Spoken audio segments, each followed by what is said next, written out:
I was 24 and thought I knew everything. That night, Dad had thrown one of his legacy dinners at a Marriott ballroom in Louisville. White tablecloths, silver flatware, and steak that tasted like paper. Halfway through the main course, Hector Young, his longtime business partner, stood up, lifted his wine glass, and said, "To the future, to the union of our families through Corbin and Violette. May the next generation be even more successful than ours." I froze. My fork paused mid-cut. Around me, people clapped like this was a new product launch. Violette sat across from me, straight-backed and expressionless. That polite kind of smile, the one that means nothing good. Then, under her water glass, she slid me a folded place card. I pulled it over and opened it beneath the table. "You don't have to comply." Quick note. Before listening, share in the comments how is your day going and which city or country you're watching from. Thanks, and let's continue. Dad jumped in like this was all planned.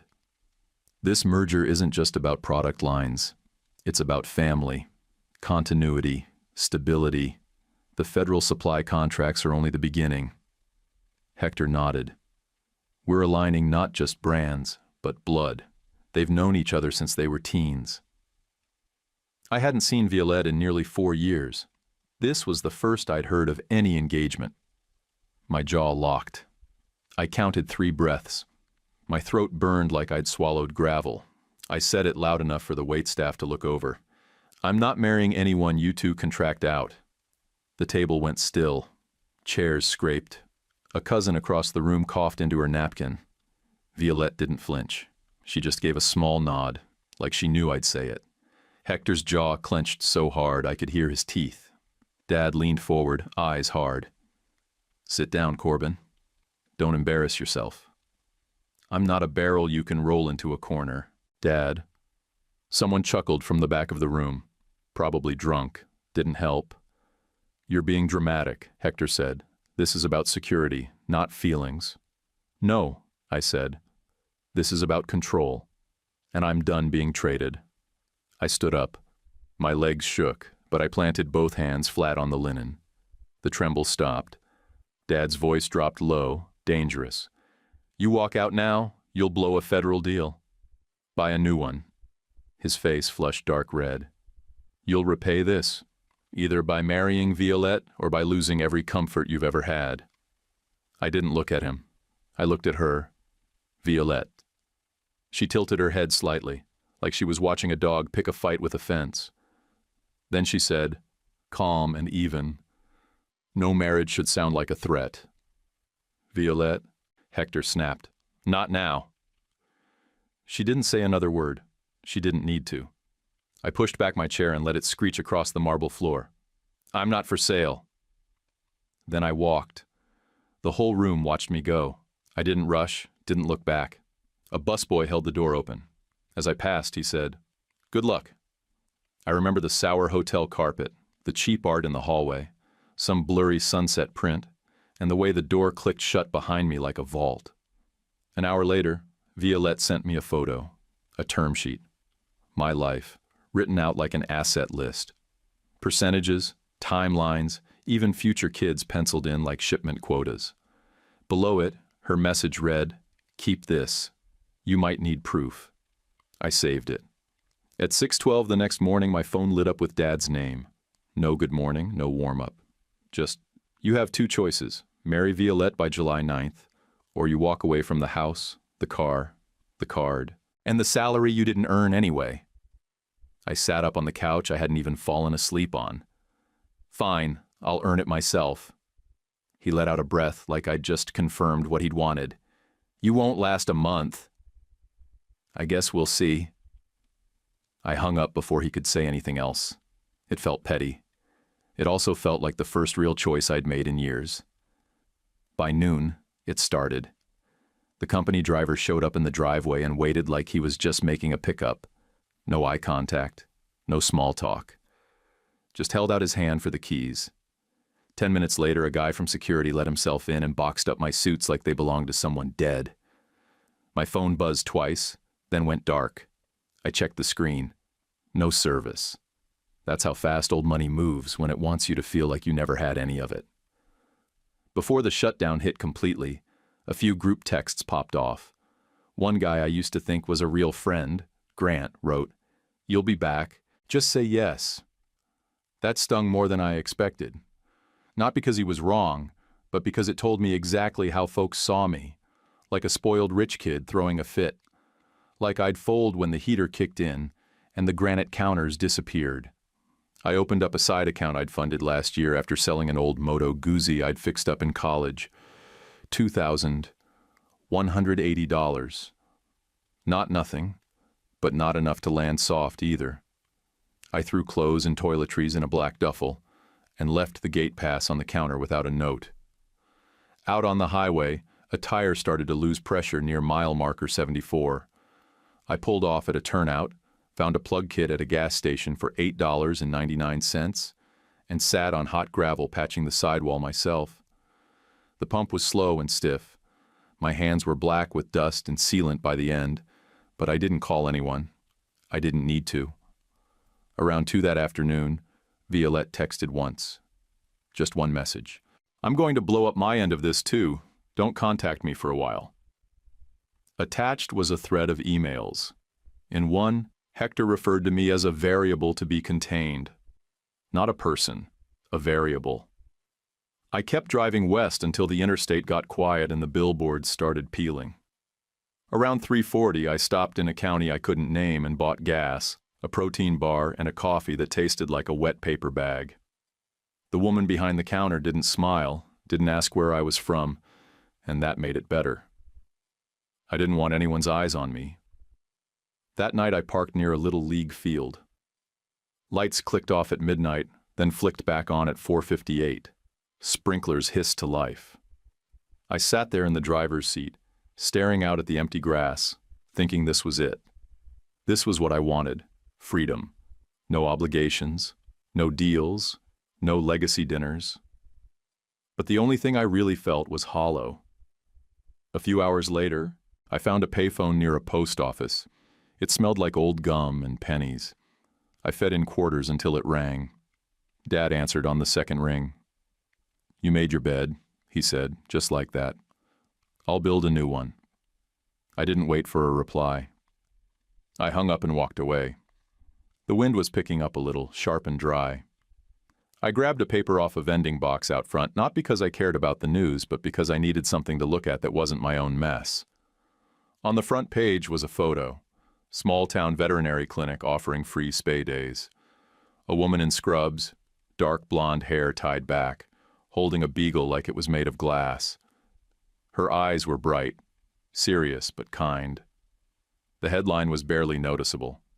Something like, "County Clinic to host adoption event." I stared at that photo longer than I should have.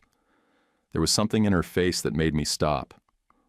No polish, no agenda, just effort, like she actually cared. I ripped the page out and folded it into my wallet behind my old school ID. Told myself it was just a place to get my head right, maybe help out for a day or two. But deep down, I think I already knew I was heading there, wherever there was. I started the car and pointed the front end south. I had no address, just a name on the paper and the thought that maybe there was a place in the world where nobody cared what my last name meant. I found Milford by chasing that newspaper clipping like a breadcrumb. The town sat low and flat off a county highway, wrapped in fields and old sheds with sun-bleached roofs. I pulled into a spot near a brick diner called Blue Lark, windows fogged from the fryer. The sign above the door buzzed like it had a short, but the smell coming out, bacon, burnt toast, decent coffee, was the first real thing I'd felt in days. It was 10:07 when I walked in. I remember because the wall clock had a rooster painted on it, and the second hand skipped every few ticks.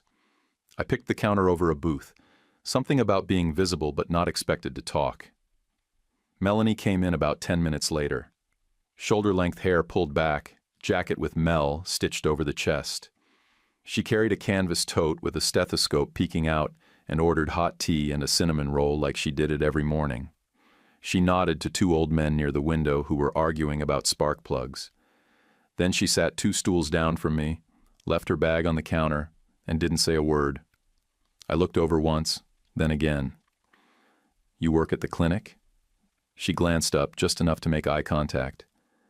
"Yeah, vet tech. You got a dog or just like cinnamon?" "I've got a little experience." I lied. "Used to help my mom with our beagle when I was a kid." She smiled like she knew I was stretching it, but didn't call me on it. "We always need hands-on adoption days. Saturday's our next one." I nodded. I could help with that. We talked, easy, but not forced. She told me her mom, Dorothy, was a baker who sold hand pies out of a certified kitchen at home. Said her dad died when she was 9, aneurysm while fixing the lawnmower. She didn't say it's sad, just plain, like she'd learned young that not everything needed to be dramatic to be real. I told her I was between things. She didn't press. Just sipped her tea, looked me over once, then her eyes dropped to the duffel at my feet. "You traveling or leaving?" she asked. "Both," I said. She tapped the edge of the counter with her index finger, once, like she was deciding something about me. Not romantic, not even friendly, just calculating odds. Then she nodded once, slow and steady, and went back to her role. She walked with a limp. Subtle, but there. Right leg. She moved like she'd learned to make every step count. I didn't stare, but I saw it. And I remember thinking she didn't try to hide it. She didn't explain it. She didn't apologize for it. When she got up to leave, she reached in her tote, pulled out a receipt, and scribbled something. "Come by Saturday, 9 sharp." I reached into the napkin holder, tore one in half, and wrote down the number from the prepaid flip phone I'd picked up at a truck stop. She looked at it and laughed once. "Old school," she said. "I like it." I told myself I'd go just to prove something. Maybe snap a photo of myself holding a leash. Text it to Grant, show I hadn't fallen off the edge. That thought lasted maybe a minute before shame crushed it. Saturday came, and I showed. No text reminder, no second invite. Just rolled up in jeans and work boots, and parked by a rusted dumpster behind the clinic. The sun wasn't all the way up yet. Mel opened the back gate, clipboard in one hand, coffee in the other. "Thought you might flake," she said. "Glad you didn't." We didn't waste time. I hauled 50-pound bags of feed from a storage closet that smelled like cedar and bleach. She handed me a leash and pointed at a mutt with wild eyes and a tail that wouldn't stop wagging. "Take him out back. Walk him until he doesn't spin in circles." I walked the dog until both of us were breathing heavy. Then she handed me a calico cat and a towel. "Hold her steady while I clip." "Steady like don't let her bolt?" I asked. "Steady like if she bolts, don't bleed on the floor." We got through it. 2 hours in, she looked at me like I wasn't just passing through, like maybe I had weight. Around noon, a brown paper bag showed up from the back entrance. Hand pies, still warm. "Dorothy's doing." Mel passed me one and said, "She sends these when she approves." Dorothy herself walked in 10 minutes later, hair up in a kerchief, apron still dusted with flour. She gave me the once-over like a school principal might. "You lift 30 pounds without groaning?" she asked. "I can." She pointed at a sack of kibble by the sink. "Prove it." I lifted. Didn't groan. She nodded once and left. When the animals were fed, paperwork filed, and the last dog loaded into a crate, Mel turned to me and leaned back against the sink. "You got a place to land?" "I'll figure it out," I said, not lying but not being honest either. She looked at the duffel again, then back at me. "We've got a guest house behind my mom's place. It's small. Real small. But it's dry and safe. And it's got a door you can lock." "You sure?" I asked. "No," she said. "But I'm offering anyway." The guest house sat behind Dorothy's main place, about 12 steps from the back porch if you cut across the lawn. It used to be a tool shed, but she'd converted it into a one-room bunk, with a narrow bed, a chipped sink, and a shelf where I stacked my folded shirts. Rent was $50 a week, plus chores. Fair terms. I paid a week up front in 20s and started keeping my shoes by the door like it was something sacred. Dorothy ran her baking from a side edition, certified kitchen with clean tile and a giant mixer that sounded like a tractor in second gear. Mornings kicked off at 4:55. No alarms, just the soft creak of the back door and the smell of yeast coming alive. By 6:10, the place smelled like cinnamon, lemon peel, and floors scrubbed with vinegar. If you stood still too long, she handed you a broom or a tray and expected it back better than you got it. "You want to eat, you work," she said one morning while brushing egg wash on 3 dozen hand pies. "If you don't want to work, there's a road out front. Simple math." I picked up shifts at a farm supply store off the highway. $12.75 an hour to unload pallets and restock the dog food aisle. The manager, Nolan, was mid-40s and wore the same steel-toe boots every day like armor. He didn't care who my father was or what school I went to. He just wanted to know if I could move 50-pound bags without tearing one open. "You break it, you stack the next 5 blindfolded," he said the first day. Sound fair? Fair enough. At night, I sat on the step outside the shed, drinking tap water from a mason jar, and wondering when the ache in my back would stop feeling like a punishment and start feeling like proof. Mel came by most nights. She'd be fresh off a clinic shift or a late call, her scrubs covered in fur or paw prints. She'd sit beside me, pull her hair back tighter, and tell me about the day. A rescue dog with nerve damage, a sick lab dropped off by an old man who swore the dog used to outswim his grandkids. She spoke soft but sharp, like none of it surprised her anymore, but all of it still mattered. I told her parts of the old life, not the private flights or the portfolio reviews, just that I'd let people steer me for too long. She didn't say much, just looked over once and said, "You're steering now," like it wasn't a big deal, like it wasn't everything. One night it stormed hard. Rain on the metal roof sounded like nails on a drum. She pulled her knees up and said, "I hate this sound. Since the crash." She didn't say more and I didn't push. Her limp told the rest. Even if the story hadn't come out yet. Sundays were different. We'd drive out past the edge of town where the fields opened up and the trees leaned back from the road like they'd given up on pretending to be tall. She'd sip gas station coffee and talk about a shelter that didn't have to beg for cash every time the heat broke or the roof leaked. She didn't pitch it. She just laid it out like a list. "I want to build something steady," she said once, eyes fixed on a barn with a caved-in roof. "Not grand, just solid." I didn't make any promises, but I listened like every word was a blueprint. Dorothy watched us like a hawk, and a pastor rolled into one. She'd bake extra rolls for the clinic, which was code for stay for supper. Her dining table seated 6, but only had 4 chairs that matched. We always sat in the mismatched ones. I washed the dishes every time and did it like a man who wanted to earn his spot. One Tuesday, after a clinic shift, Mel sat beside me on the step and leaned her head to the side. The sun had dipped low, and the cicadas were already losing their minds. "We've been doing this a while," she said. "Yeah." "You think this is a thing?" I looked at her, heart pounding stupid fast for a guy who used to negotiate contracts with guys twice his age. "You mean like, are we a we?" She laughed, short, surprised. "Yeah, that." I nodded like I was smooth, but I was grinning like a fool. "I hope so," she smiled. "Then, yeah, we are." We told Dorothy that night at 8:20 sharp, standing on her porch while she folded towels from the bakery. She looked at us, nodded, and wiped her hands. "If you're in, she said. "Just don't mess with each other's peace. That's the rule." We agreed, out loud, at the same time. I stopped thinking about proving anything to anyone. I didn't need photos or status updates to show the old crowd that I hadn't drowned. I started thinking about fixing the window that stuck in the guest house and how to hang a shelf without splitting the old plaster. I Googled drywall anchors and borrowed a stud finder from Nolan. I still cracked the wall once, but I patched it. That crack's still there if you look hard. But the shelf holds. That's the part I care about. 5 months into Milford, I noticed the sedan. It was older, dull gray, parked half a block down from the clinic 2 afternoons in a row.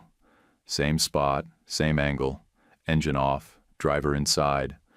I don't spook easy, but when somebody watches a place that careful, it sticks. On the 3rd day, I walked over during lunch and knocked on the window. The man rolled it down slow, mid-50s, tired eyes, jacket too warm for the weather. He sighed like he'd been caught doing homework for someone else. "Your dad hired me after he couldn't reach you," he said. "Name's Ray Caffrey." He handed me a card like it weighed something. I didn't read it. I just nodded once and walked back inside. That night, Dad called. He didn't start with hello. "I heard you're playing house." "I'm living like a man," I said. There was a long pause, 10 seconds at least. Then quieter. "I want to see where you landed." He showed up the next week in jeans that didn't sit right on him, boots too clean. Dorothy met him in the driveway and shook his hand like he was just another customer picking up pies. Mel poured him tea he didn't drink. Dad sat stiff at the kitchen table, eyes moving, clocking exits like he was back in a boardroom. Then I saw it. His eyes dropped to the cane leaned against the back door, then followed the pale line along Mel's ankle where her sock didn't quite cover the scar. His face changed. Not fear, recognition. He asked for a word alone, then didn't keep it private. He stood in the kitchen, hands on the counter, knuckles white, and told us about a night in 2013. He said he'd been at a tasting, rain coming down hard, roads slick. He clipped a sedan turning left, felt the jolt, panicked, and drove off. He said he paid off a deputy and a claims adjuster before dawn, said he read about it the next day and cut the article out, folded it small, and hid it in his desk for years. "The girl in that sedan," he said, voice breaking, eyes finally lifting to Mel, had a fractured pelvis and ankle. The room went quiet. The yard light buzzed outside the window like it was chewing on something. Mel didn't look at him. She stared straight ahead for a long time, breathing slow. Then she said, "That was me." Dad's face collapsed. He cried without sound, like the air had been punched out of him. He apologized straight, no excuses. Said if the law could take him now, he'd go. I couldn't speak. My throat locked up like it was wired shut. After he left that night, none of us slept much. The next morning, I called a local attorney and laid it out. He said the statute of limitations had likely run on what could be proved this far out. When I told Dad, he nodded once and said that didn't change anything. "I'll do the work anyway," he said. "I'll pay for surgery. I'll be there consistently. I'll do the low tasks, and I'll keep being there." We slept on it again.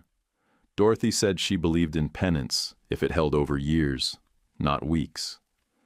Mel said she wanted the hip reconstruction a Louisville orthopedic surgeon had proposed 2 years earlier. $41,800 she couldn't reach. Before anything moved, she asked for a second opinion and a full rehab plan in writing.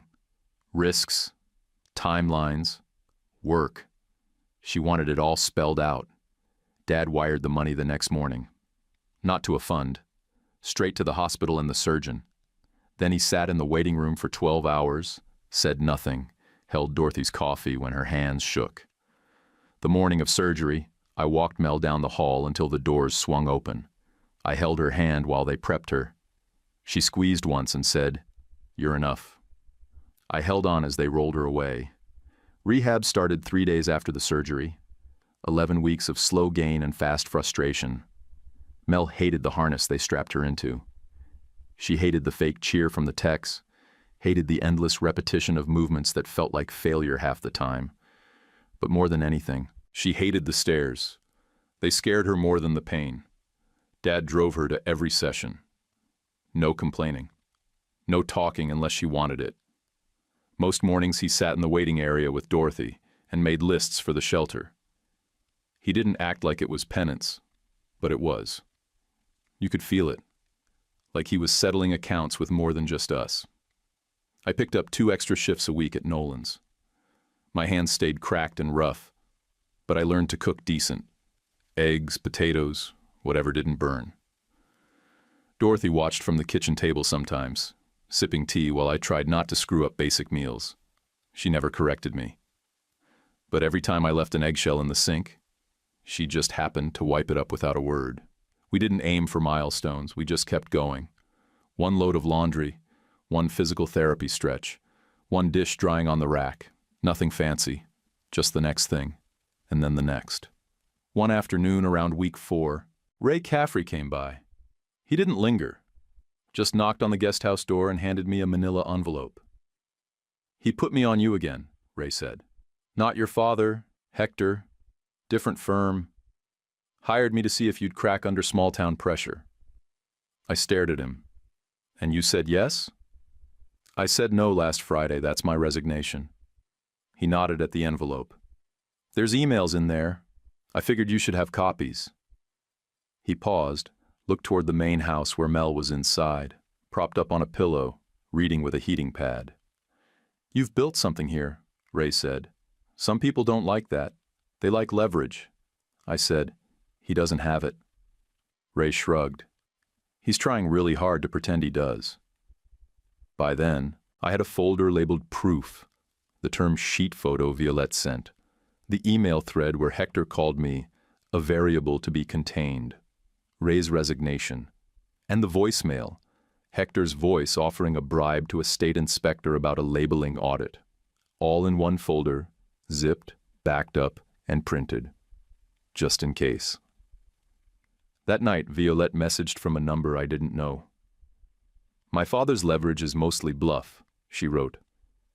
"If it helps, you can forward the voicemail to the ethics office. Do the right thing with this." I didn't reply. I just saved the message. Around that same week, Dad asked if I could meet him at the old warehouse. I hadn't stepped in there since before I left. He brought me to a storage room in the far corner, one with a busted light and warped floorboards. He pulled a tarp off a barrel like he was revealing a headstone. It was blackened oak, burn marks across the top, initials carved in the head. EMB. "Your mother's last batch," he said. I couldn't bring myself to bottle it or dump it. I just kept it. The room smelled like smoke and vanilla. I didn't touch it, neither did he. We rolled it out together carefully and loaded it into his truck like it was made of glass. We stored it in Dorothy's root cellar until we figured out what on earth to do with it. I couldn't look at it without thinking of a woman I barely remembered and the man he was trying to become. Week 9, Mel walked 10 steps without the cane. She stopped halfway to the porch, leaned on the rail, and looked at the chair she'd set it on. "Leave it there," she said. She cried for exactly 30 seconds, not messy, just a hard sob, a deep breath, and done. Then she wiped her face and asked me to spot her on the stairs. The next weekend, Dad asked Dorothy if he could help at the shelter's Saturday clinic. "You want to help or be seen helping?" she asked. "Help," he said. She handed him a mop and pointed to the kennels. "You can start by not gagging." He didn't. He mopped, cleaned cages, took out trash, didn't wear a suit, didn't complain, didn't ask for anything. He called it work. She called it help. That same week, I took a call from a regional grocer who'd heard we were prepping a small batch bourbon run. I didn't pitch it hard, just walked through transport costs, shelf fees, loss rates, things I'd actually lived hauling pallets and checking invoices. No slides, no buzzwords. He said, "You sound like someone who's had to lift the box, not just design it." I said, "Exactly." Most nights, Mel and I sat on the porch, her foot propped up, my hands covered in stain from fixing the guest house door. We worked through a rough budget for a shelter that could run without panic. Dad promised $37,500 to seat it and said he'd match any donations the town gave. Dorothy pledged to bake for every fundraiser until folks were sick of pie. "That's not possible," Mel said. Dorothy smirked. "We'll test it." Toward the end of that stretch, Violette messaged twice more. First, "I'm done being warehoused. Then, a week later, I'm seeing someone who plays bass and fixes roofs. No drama, just updates. She didn't ask how I was. I didn't ask about her life either, but I did wish her well. For real, and I meant it. We signed the papers on a Wednesday. Brick building on Elm Street, used to be a hardware store. Windows were dusty, the back door jammed, and the floor slanted enough to notice. Still, it felt right. We named it Milford House, restaurant in the front, tasting room along the side, bottling line behind glass, small but clean. Dorothy moved her kitchen over piece by piece. First the mixer, then the baking stones, then the flour bins. She took a modest salary and tipped the young help in cash straight from her apron pocket if they did right. Never wait for corporate to notice, she said. Good work should never go cold. We built the menu on what the town actually ate. Pot roast on Tuesdays, skillet cornbread with every dinner, trout on Fridays that came in fresh from a local guy named Red who swore he could gut one blindfolded. No foams, no fussy garnishes. Just food that filled your plate and meant something when you ate it. That old barrel, we brought it in last. Placed it on a waist-high cradle near the front window. Brass plate on the side read, EMB. Our heart, our start, family is built daily. People didn't always read it out loud, but they touched the rim like it was holy. One guy in a seed company ball cap read the plate, took off his hat, and said, "That's the right kind of story for a room like this." Then he booked a table for his whole crew. Dad handled the dry work, compliance forms, permitting, insurance checks, the boring papers that keep inspectors calm. I handled the deals. Regional placements, cross-state accounts, 2 test exports to Ontario and Glasgow. I kept the pitch clean. No overpromising, no gimmicks. Just good product, small batches, shipped on time. Mel split her days between the clinic in the morning and the shelter build-out in the afternoon. She walked straighter now, with more confidence than I'd ever seen. She wore a belt with her name stitched in blue and carried a clipboard like it was armor. Dad volunteered to install fencing out back. He borrowed tools from Nolan and showed up at 7 sharp with a tape measure and knee pads. Said he hadn't worked that kind of ground since his 20s, and that it was good for the soul. I think he meant it. Tessa, one of the high school kids from the diner, painted murals on the shelter's outer wall. Bright colors. Dogs, cats, even one goat. She came every afternoon after class and left without saying much. We let her work in peace. Things weren't perfect, but we were building something solid. Of course, Hector didn't like that. First, he pressured the old distributors, whispered that carrying us would cost them access to federal shelves. One warehouse dropped us and canceled a pallet. Fine. We pivoted, leased 2 vans for $428 each per month, hired Nolan's nephew to drive one. I took the other on weekends. We started delivering direct to stores within a 100-mile radius. It was harder, but more personal. Shop owners saw our faces. One woman in Bowling Green called us the anti-corporate option and ordered a standing bi-weekly batch. Then the state inspector showed up. Wade, clipboard in hand, smirk on his face.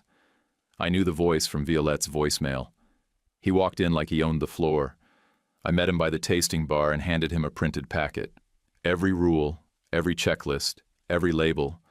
I said, "You'll find we're following everything, in writing and on record." He scanned the first page, gave a tight nod, and did his job without the swagger. That night we hosted a soft opening for the town. No press, no ribbon cutting. Just a casual dinner, staff in jeans, menu handwritten on chalkboards. Halfway through, a freelance writer from Lexington walked in. Said she heard about the place through someone who used to sell cooperage barrels. She ordered the trout, took photos of the barrel, and left without asking for comp dessert. 3 days later, her article ran online. Title was, "Clear-eyed and honest, a small-town start with legacy on the label." I clipped it and pinned it to the back office corkboard, right above the fire inspection pass. We set up a scholarship in my mother's name, $2,000 a year, for culinary students who planned to stay local. We funded the first one ourselves. Dorothy cried in the walk-in cooler when the first thank you letter came. I didn't say anything. Just slipped the letter into a clear sleeve and put it under the pie case. One Tuesday at 10:30 sharp, Dad asked Dorothy to coffee. She didn't flinch, just wiped her hands on a cloth and said, "Let's take the table by the window." They sat there for 40 minutes, talking about recipes, flour prices, and second chances.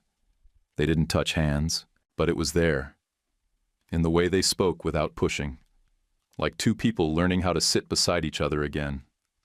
The shelter opened the following week. First dozen rescues came through the back gate in crates and wagging tails. Mel wore a blue shirt with her name on a patch and walked the line like she'd trained for it her whole life. Her limp was nearly gone, but she didn't hide what was left of it. She stood there that morning with a clipboard in one hand, a pen in the other, and a streak of dog hair across her shoulder. And I thought, this is what building looks like.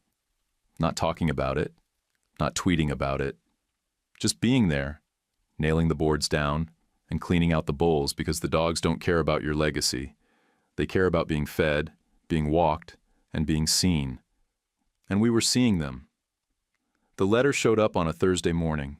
Thick paper, legal letterhead, signature in blue ink. Hector's tone was polished, but the threat was clear. Contractual expectations as agreed by senior parties.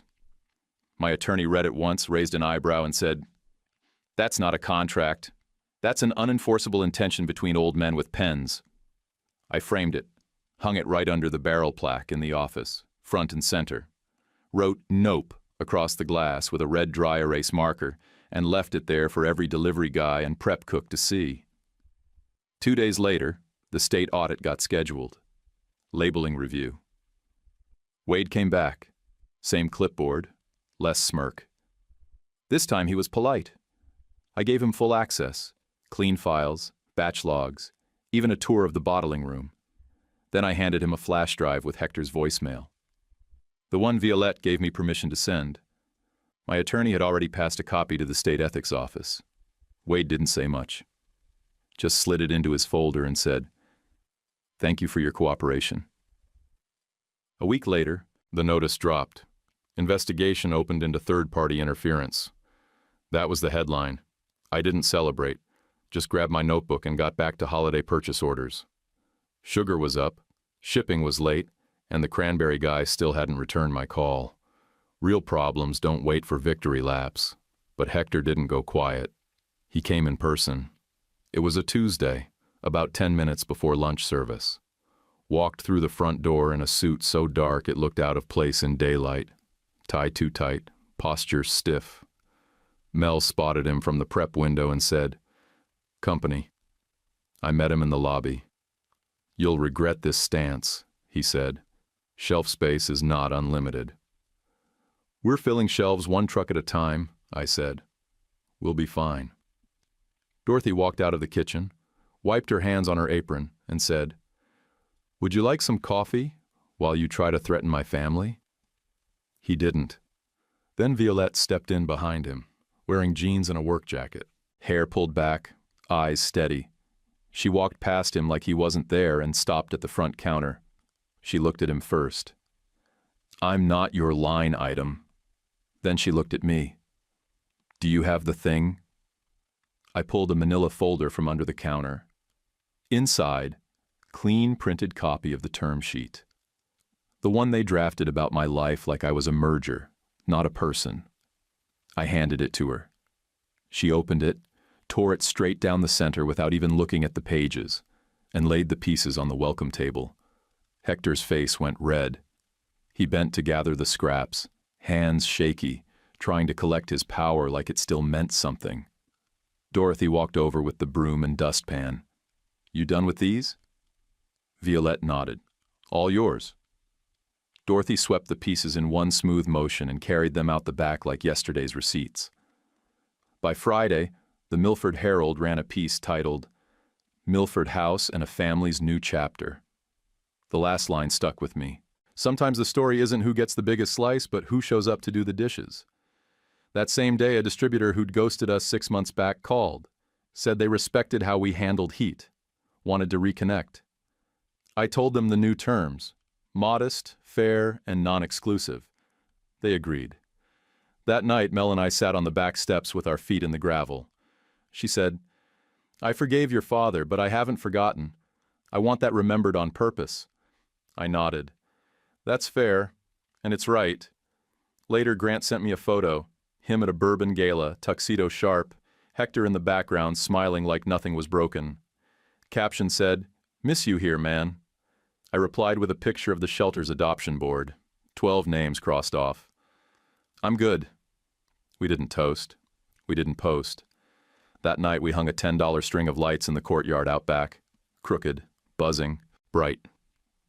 Ate takeout noodles on milk crates and watched the dogs chase shadows. Didn't need a parade.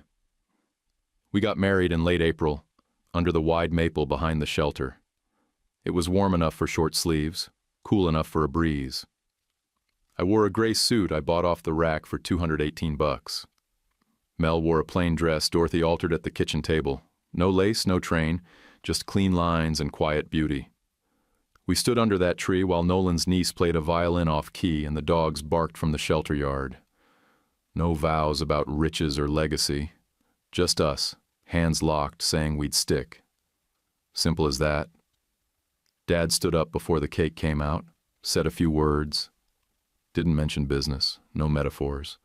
Just told us we'd done something strong, and that strength wasn't loud. Violette showed up too, brought a guy named Ezra, who played bass in a blues trio, and fixed roofs between gigs. He looked at her like she was a person, not a project. She seemed steady. We didn't serve anything fancy. Roast chicken, green beans, skillet cornbread. Dorothy cooked all morning and still wiped down tables after. Folks ate, laughed, and left the chairs where they found them. Nobody posted selfies. Nobody needed to. Over the summer, the grant fund for the shelter passed $86,000. Matched funds, town donations, the works. Mel kept receipts in a binder thick enough to hurt someone with. Dad still came on Saturdays to scrub kennels. He never stayed for thanks. He'd slip out the side gate before someone could pat his shoulder. I made 2 short trips, Toronto and Glasgow. Finalized placements with small distributors who liked what we made and how we made it. Slept on a couch in Scarborough for $40 and called it a win. Ate crackers from my carry-on and skipped hotel coffee. Didn't feel poor. Just felt real. Dorothy, meanwhile, perfected her chocolate pecan pie, the kind that caused full table silence on the first bite. We ran out twice. She finally printed recipe cards with my mom's initials on the corner, EMB, like a stamp of truth. Folks took extras for cousins they didn't have. In January, Mel showed me a sonogram that looked like a peanut. I stared at it too long and said, "Is that its head or its butt?" She laughed until she wheezed. We told Dorothy right before opening one day. She leaned on the counter, pressed both palms down hard, then turned and laughed through her tears. Walked in a tight little circle in the kitchen before she trusted her voice. Dad started walking at dawn. Not power walking, just quiet loops around the back pasture. He talked more about my mom, less about mergers, more about how she danced in sock feet and hated the sound of whistling. Him and Dorothy had coffee most mornings. They sat closer now, elbows touching, but never rushed the rest. One afternoon I got a message from Wade, the inspector. Said the ethics office had moved on Hector. A few months later the notice came, fines paid, restrictions filed, no more contact with state staff. I printed the document and tucked it in the back of the proof folder. Didn't frame it, didn't smile. In early September, Mel went into labor before dawn. We drove to the hospital in my truck, hit every pothole between Milford and the county line. She cursed once. I offered to slow down and she said, "Just get there before I start pushing." Our son came out with red hair like mine and green eyes like Dad's. Mel laughed when I cried. I tried to talk, but nothing came out. Just choked air and a soaked shirt. I'm a grown man. I cried anyway. We named him Reed. He spent his first month in a woven basket in the guest house while Dorothy cooked in shifts so Mel could rest. The restaurant kept going. The lights stayed on. And every night, that barrel by the front window still caught the sun just right. Years passed. I'm 58 now, telling you this from a kitchen that smells like butter and wood smoke. The barrel sits where it always has, in the front room beneath the brass plate. Tourists ask about it sometimes. They read the initials, EMB, and glance over like it's a brand. She was my mother, I tell them, and our start. Some folks nod. Some don't get it. Doesn't matter. The right ones do. We still eat as a family on Tuesday nights. It's quiet then. Cruise light. Town slows down. No rush. Dorothy brings a roast, same as always, cooked low and right. Dad carries the salad bowl like it's breakable, even though it's plastic. Mel claims the chair with the good back and says she earned it, which she did. Reed is 33 now, works his own job during the week, but shows up on Tuesdays. Helps unload the morning shipments, stacks the flour bags in the back. He runs out to the shelter if they're short on hands. Sometimes he takes a shift on the ramp so the kitchen crew can make it home for supper. He never brags, but you see it in how he moves, solid, grounded. When I look across the table now, I see the old lines we drew in fear. I tried to outrun failure. Dad tried to control every piece of it. Mel held it all like she could patch the world by sheer will. We redrew those lines. Took years, and nothing poetic about it.